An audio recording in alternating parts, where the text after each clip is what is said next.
Hey guys, my name is Cheyenne. I work here at Kendall Volkswagen. I'm going to show you guys how to set up your Volkswagen CarNet.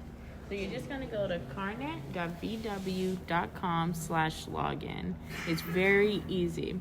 You'll see right here, you say login or sign up. Now if you just got a Volkswagen, you're going to hit this right here. You're going to go to sign up. You're going to enter your email and you're going to create your account. Now from there, you'd be able to put in your personal details. You'll be able to add your vehicle by VIN to your garage as well. Now Volkswagen CarNet, if you don't know what it is, it gives you an app in your phone to where you will be able to do things such as see where your car is parked, lock and unlock your car, even use the remote start if that is equipped in your vehicle.